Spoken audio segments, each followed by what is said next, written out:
पहला क्वेश्चन आया था कि 1813 में कौन सा अधिनियम आया था। तो देखिए ये जो आपका चार्टर एक्ट अधिनियम था ना, ये 1813 में आया था, तो चार्टर एक्ट अधिनियम आपका करेक्ट आंसर होगा।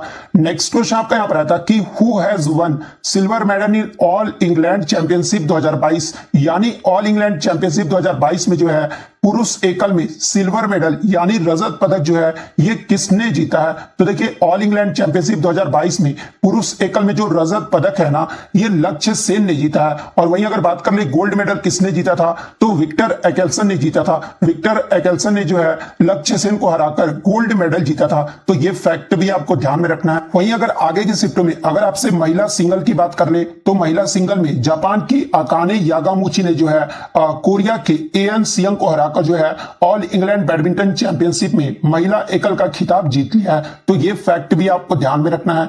नेक्स्ट क्वेश्चन आपका यहां पर आया था कि भारत ने अपना 1000वां जो अंतरराष्ट्रीय ओडीआई मैच है ना, ये किस देश के खिलाफ खेला था। तो देखिए भारत ने अपना जो 1000वां अंतरराष्ट्रीय ओडीआई मैच है ये वेस्ट इंडीज टीम के खिलाफ खेला था। तो वेस्ट इंडीज आपका करेक्ट आंसर होगा। इससे पहले यहां पर ग्रुप डी में पूछा गया था कि 1000वां अंतरराष्ट्रीय ओडीआई मैच खेलने वाला देश का पहला टीम जो है वो कौन है, तो ये भारत देश है। तो ये भी आपको ध्यान में रखना है।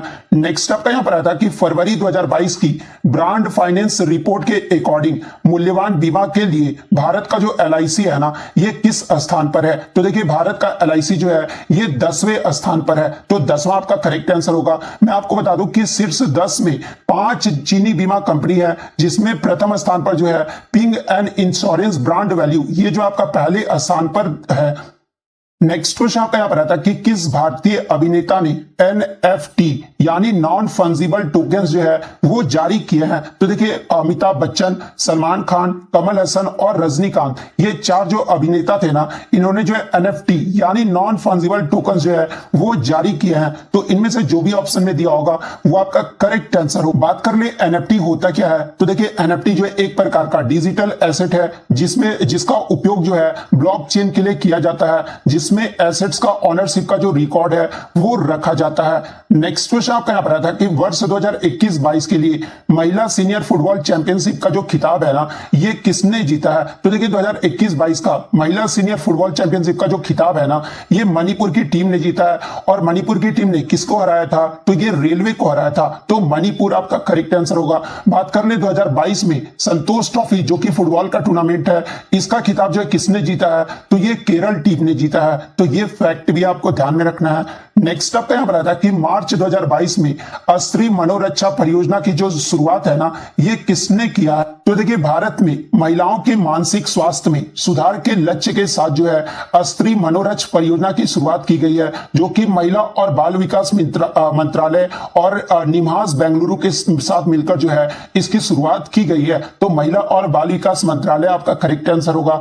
नेक्स्ट आपका यहां पर आता है कि मई 2022 के अनुसार भारत के पंचायती राज मंत्री कौन है। तो देखिए वर्तमान की बात कर ले या फिर मई 2022 में ग्रामीण विकास और पंचायती राज के जो मंत्री है ना, ये गिरिराज सिंह है। तो गिरिराज सिंह आपका करेक्ट आंसर होगा। नेक्स्ट आपका यहां पर आता है कि बांग्ला भाषा विश्व में सबसे ज्यादा बोली जाने वाली भाषाओं में जो है ये किस स्थान पर है। तो जैसा कि आपको पता है कि भारत में बांग्ला भाषा बोली जाने वाली जो स्थान है वो 2nd नंबर पर है। पहले स्थान पे आपका हिंदी है, लेकिन यहां पर विश्व में पूछा गया था। तो देखिए बांग्ला भाषा विश्व में सबसे ज्यादा बोली जाने वाली भाषाओं में जो है ये आपका 7वें पायदान पर है। तो 7वां आपका यहाँ पे करेक्ट आंसर होगा। और मैं आपको बता दूं कि दुनिया के 20 भाषाओं में जो है भारत के 6 भाषाएं जो है वो शामिल है, जिसमें हिंदी जो है आपका 3रे स्थान पर है विश्व में। वहीं अगर बात कर ले कि ये जो आपका उर्दू है ना, उर्दू जो है आपका 11वें स्थान पर है। मराठी जो है ये आपका 15वें स्थान पर है। तेलुगु जो है ये आपका 16वें स्थान पर है। और तमिल भाषा जो है ये आपका 19वें स्थान पर है। तो ये फैक्ट आपको ध्यान में रखना है। इसके अलावा अंग्रेजी भाषा जो है ये आपके पहले स्थान पर है। 2nd स्थान पे जो है चीनी मंदारिन भाषा है। 3rd पे आपका हिंदी भाषा है। 4th पे आपका स्पेनिश भाषा है। 5th पे आपका फ्रांसीसी भाषा है। और 6th पे जो आपका अरबी भाषा है। तो 7वां आपका करेक्ट आंसर होगा। नेक्स्ट आपका यहां पर आता है कि उत्तरी भारत में मकर संक्रांति ये जो है किस माह में मनाया जाता है। तो देखिए ये जो आपका मकर संक्रांति है ना, ये जनवरी माह में, या फिर हिंदी कैलेंडर की बात कर ले तो ये पौष महीने में मनाया जाता है। तो जनवरी आपका करेक्ट आंसर होगा। नेक्स्ट क्वेश्चन आपका यहां पर आता है कि सिंधु नदी का कितने प्रतिशत जल का जो उपयोग है ना, ये भारत करता है। तो देखिए मैं आपको बता दूं कि सिंधु जल समझौता पर कराची में 19 सितंबर 1960 को जो है भारत के प्रधानमंत्री जवाहरलाल नेहरू और पाकिस्तान के राष्ट्रपति अयूब खान ने जो हस्ताक्षर किए थे, जिसमें यह बात कहा गया था कि भारत जो है सिंधु नदी का 20% पानी जो है वो उपयोग करेगा। तो 20% आपका करेक्ट आंसर होगा। नेक्स्ट क्वेश्चन आपका यहाँ पर आता है कि भारतीय संविधान का अनुच्छेद 53 ये जो है किससे संबंधित है? तो देखिए अनुच्छेद 53 में जो है आपके संघ की कार्यपालिका शक्ति राष्ट्रपति में निहित होगा, ये जो आपका अनुच्छेद 53 में बताया गया है। इसके अलावा अनुच्छेद 54 में जो है आपके राष्ट्रपति के चुनाव के बारे में यानी निर्वाचक मंडल के बारे में बताया गया है। अनुच्छेद 55 में जो है चुनाव राष्ट्रपति के चुनाव की प्रक्रिया के बारे में बताया गया है। अनुच्छेद 56 में जो है राष्ट्रपति के कार्यकाल के बारे में बताया गया है। अनुच्छेद 57 में जो है पुनर्निर्वाचन के लिए योग्यता के बारे में बताया गया है। अनुच्छेद 58 में जो है राष्ट्रपति के पद के लिए योग्यता के बारे में बताया गया है। अनुच्छेद 59 की बात कर ले तो इनके कार्यकाल की शर्तों के बारे में बताया गया है। अनुच्छेद 60 में जो है राष्ट्रपति के शपथ के बारे में बताया गया है। अनुच्छेद 61 में जो है महाभियोग की प्रक्रिया दी हुई है। तो ये सारे फैक्ट आपको ध्यान में रखना है। नेक्स्ट आपका यहाँ पर आया था कि किस संविधान संशोधन के द्वारा शिक्षा के अधिकार को जो है संवैधानिक दर्जा दिया गया था। और इस क्वेश्चन में थोड़ा सा मुझे डाउट लग रहा है कि यह प्रश्न आज के शिफ्ट में पूछा गया था या फिर नहीं, तो लेकिन फिर भी मैं आपको बता दूं कि 86वें संविधान संशोधन 2002 के द्वारा जो है शिक्षा के अधिकार को संवैधानिक दर्जा दिया गया था। तो 86वां संविधान संशोधन आपका करेक्ट आंसर होगा। नेक्स्ट आपका यहाँ पर आता कि अलैंगिक प्रजनन का मिलान करना था। आपको यहाँ पर मैच द फॉलोइंग से प्रश्न पूछा गया था, जहां पर एक तरफ जो आपका असेक्सुअल रिप्रोडक्शन दिया हुआ था और एक तरफ जो आपका स्पेसिस दिया हुआ था। जहां पे मैं बात कर लूं तो बीजाणु निर्माण कहने का मतलब अस्पोर फॉर्मेशन। अस्पोर फॉर्मेशन के द्वारा क्या होता है, यानी अस्पोर फॉर्मेशन जो है ये किसके द्वारा जो है आपके प्रजनन करते हैं? तो ये मयूकर, मांस, फर्न, कवक और राइजोपस के द्वारा जो है ये आपके जो है प्रजनन करते हैं। इसके अलावा द्विविखंडन जो है ये पैरामीशियम और अमीबा के द्वारा जो ये प्रजनन करते हैं। बहुविखंडन की बात कर ले तो ये प्लाज्मोडियम के द्वारा जो ये प्रजनन करते हैं। मुकुलन की बात कर ले, मुकुलन यानी बडिंग की बात कर ले तो ये ईस्ट व हाइड्रा के साथ जो ये प्रजनन करते हैं। पुनर्जनन की बात कर ले तो ये प्लानेरिया व हाइड्रा के द्वारा जो ये प्रजनन करते हैं। खंडन की बात कर ले तो ये एस्पैरोगाइरा के द्वारा जो ये प्रजनन करते हैं। कायिक प्रवर्धन की बात कर ले तो आलू, प्याज, केला आदि ये सब जो है कायिक प्रवर्धन के द्वारा जो है ये प्रजनन करते हैं। तो इनमें से जो भी आपका ऑप्शन में दिया होगा वो आपका करेक्ट आंसर होगा। नेक्स्ट क्वेश्चन आपका यहाँ पर था कि विद्युत चुंबकीय प्रेरण का नियम ये जो है किसने दिया था? तो देखिए विद्युत चुंबकीय प्रेरण का जो डिस्कवर है ना, ये माइकल फैराडे ने 29 अगस्त 1831 को किया था। तो माइकल फैराडे आपका करेक्ट आंसर होगा।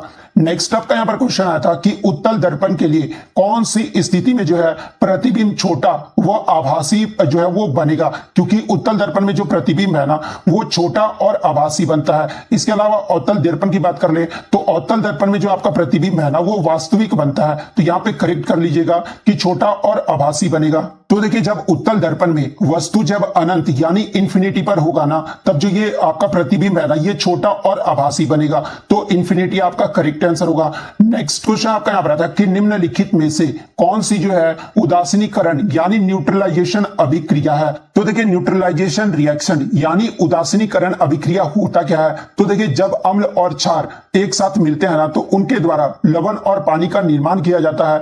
इसे ही जो है हम उदासीनीकरण यानी न्यूट्रलाइजेशन रिएक्शन कहते हैं। और एग्जांपल के तौर पे अगर मैं बात कर लूं तो HCl के साथ जब आप NaOH को रिएक्ट कराओगे ना तो ये NaCl और वाटर का जो है ये निर्माण करेगा। नेक्स्ट आपका यहाँ पर क्वेश्चन आया था कि निम्नलिखित में से कौन सा जो है एल्यूमिनियम का अयस्क है? तो देखिए एल्यूमिनियम का जो आपका अयस्क है ना ये बॉक्साइट, क्रायोलाइट और करंडम है। तो इनमें से जो भी ऑप्शन में दिया होगा वो आपका सही होगा। नेक्स्ट आपका यहाँ पर आता है कि निम्नलिखित में से कौन से बेंजीन का जो है आणविक संरचना? तो बेंजीन का तो आपको स्ट्रक्चर पता ही है कि कैसा होता है। तो बेंजीन का जो ये स्ट्रक्चर फॉर्मूला होता है वही अगर बात कर ले इसका जो है क्या होता आणविक संरचना क्या होता है तो C6H6 ये जो है बेंजीन का जो है आणविक संरचना है। तो C6H6 आपका करेक्ट आंसर होगा। लेकिन कुछ बच्चों ने बताया कि बेंजीन का जो है फॉर्मूला दे दिया गया था और उसमें जो है सिग्मा बॉन्ड को छांटना था, ये बच्चों ने क्वेश्चन बताया। तो देखिए मैं आपको बता दूं कि बेंजीन में जो है आपके 12 सिग्मा बॉन्ड्स होते हैं और 3 जो होते हैं वो आपके पाई बॉन्ड्स होते हैं। तो सिग्मा बॉन्ड्स के बारे में अगर पूछा गया था तो 12 आपका यहाँ पे करेक्ट आंसर होगा। नेक्स्ट क्वेश्चन आपका यहाँ पर आता है कि पेट्रोलियम पदार्थों को जलाने पर जो है कौन सी गैस प्राप्त होती है? तो देखिए जब आप पेट्रोलियम पदार्थ को जलाओगे ना तो ये आपको सल्फर ऑक्साइड और नाइट्रोजन ऑक्साइड का जो गैस है ना वो प्राप्त होगा। तो सल्फर और नाइट्रोजन के ऑक्साइड आपका करेक्ट आंसर होगा।